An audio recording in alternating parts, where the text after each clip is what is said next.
Hello students. आज हम blood के बारे में डिस्कस करेंगे और साथ ही इसके कंपोजिशन के बारे में भी डिस्कस करेंगे कि ब्लड क्या होता है। तो स्टार्ट करते हैं हम। ब्लड ब्लड एक फ्लूइड कनेक्टिव टिश्यू होता है, मतलब एक तरल संयोजी ऊतक होता है। इसको हम ऐसे लिख सकते हैं कि ब्लड एक फ्लूइड कनेक्टिव टिश्यू होता है, मतलब एक तरल संयोजी ऊतक होता है।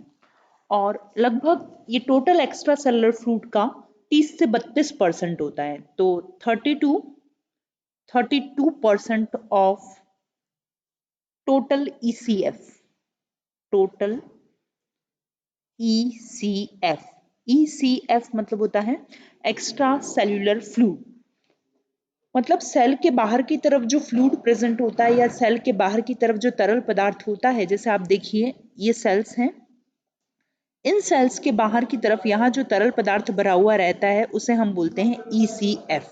क्लियर? तो टोटल ईसीएफ का 30 से 32% क्या होता है? ब्लड होता है। ओके, अब ब्लड में मेनली 2 पार्ट होते हैं, इसको हम यहाँ आगे डिस्कस करते हैं। देखिए जो ब्लड है उस ब्लड में मेनली 2 पार्ट हैं। फर्स्ट होता है प्लाज्मा, प्लाज्मा, और सेकंड होता है blood cells, blood cells. Okay, plasma जो है वो फ्लूइड मीडियम है, मतलब कि ये एक लिक्विड होता है, ये एक फ्लूइड मीडियम होता है जिसमें कि ब्लड सेल्स प्रेजेंट होती हैं। ये ब्लड सेल जो होती है प्लाज्मा में फ्लोट करती रहती है और इनके अलग अलग फंक्शंस होते हैं। तो सबसे पहले हम प्लाज्मा के बारे में डिस्कस करेंगे। तो प्लाज्मा होता कैसा है? स्लाइटली एल्केलाइन होता है, स्लाइटली एल्केलाइन मतलब ये थोड़ा सा क्षारीय होता है। 1 मिनट। स्लाइटली एल्केलाइन होता है, मतलब ये हल्का सा क्षारीय होता है। ओके, नेक्स्ट हम यहाँ पर बात करते हैं कि थोड़ा ये विस्कस और एक्वस सॉल्यूशन होता है जो लगभग ब्लड वॉल्यूम का 55% पार्ट बनाता है। तो प्लाज्मा कितना होता है? ब्लड में 55% जो है वो प्लाज्मा प्रेजेंट होता है। और इसमें बहुत सारे ऑर्गेनिक और इनऑर्गेनिक सब्सटेंस भी प्रेजेंट होते हैं, जिसमें 92% तो इसमें वाटर होता है, 92% तो क्या होता है इसमें? वाटर होता है, और 8% इसमें सॉल्यूट होते हैं। क्लियर? हम बात कर रहे हैं प्लाज्मा की। अब ये जो सॉल्यूट होते हैं, सॉल्यूट को हम क्या बोलते हैं? जो विलेय पदार्थ होते हैं वो कौन कौन से होते हैं प्लाज्मा में? तो इसमें आयंस होते हैं, ग्लूकोज होते हैं। तो इसको हम यहाँ पर देख सकते हैं कि सॉल्यूट कौन कौन से होते हैं। तो सॉल्यूट में एक तो आयंस होते हैं, और ये आयंस कौन कौन से हो सकते हैं? सोडियम, कैल्शियम, बाइकार्बोनेट, ये सब हो सकते हैं। और ग्लूकोज और कुछ दूसरी शुगर भी हो सकती है, glucose and other sugars, other sugars, दूसरी शुगर्स प्रेजेंट होती है। क्लियर? उसके अलावा प्लाज्मा प्रोटीन्स होते हैं, प्लाज्मा प्रोटीन्स होते हैं जो अलग अलग टाइप के होते हैं, जिनके बारे में हम आगे डिस्कस करेंगे। और साथ ही एमिनो एसिड्स भी प्रेजेंट होते हैं, एमिनो अम्ल उपस्थित रहते हैं, और कुछ ऑर्गेनिक एसिड्स प्रेजेंट होते हैं, मतलब कार्बनिक अम्ल उपस्थित रहते हैं, तो ऑर्गेनिक एसिड्स प्रेजेंट होते हैं। दूसरा, cholesterol and other lipids present होते हैं, cholesterol and other lipids present होते हैं। इसके अलावा हार्मोन्स भी होते हैं, यूरिया और अदर वेस्ट भी होते हैं। क्लियर? तो ये सब हमने यहाँ पर प्लाज्मा के बारे में डिस्कस किया है। अब हम मेनली जो फोकस करेंगे वो प्लाज्मा प्रोटीन पर फोकस करेंगे। ओके, तो स्टार्ट करते हैं हम plasma protein.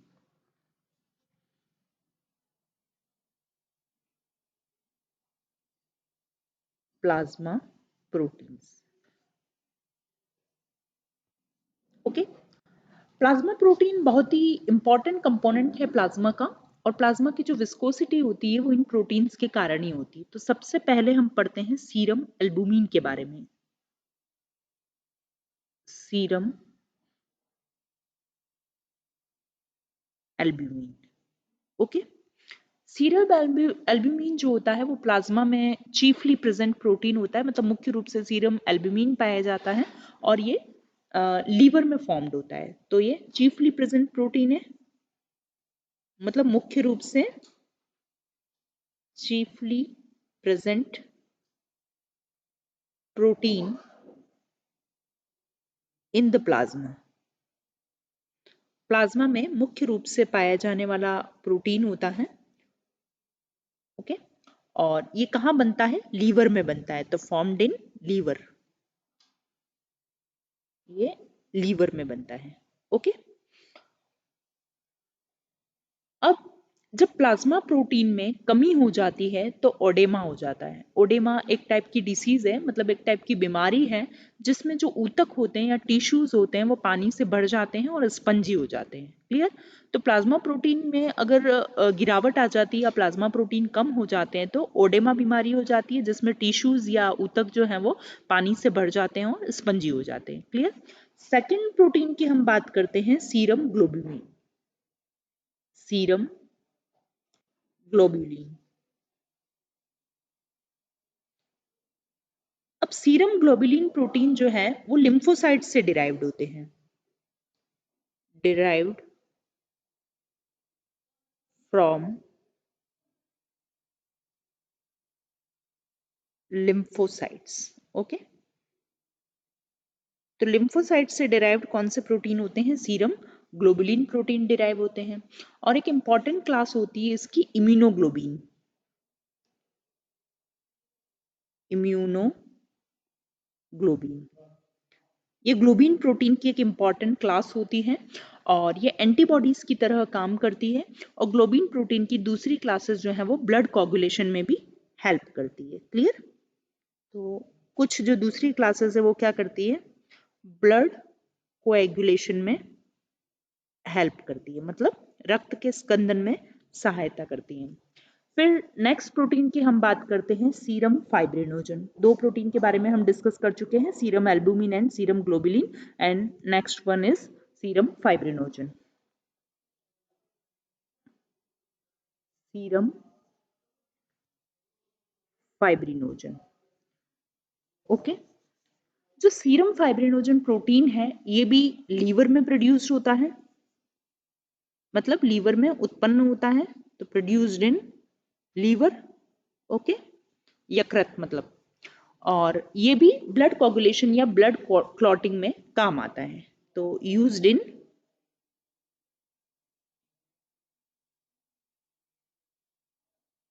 Blood clotting, okay.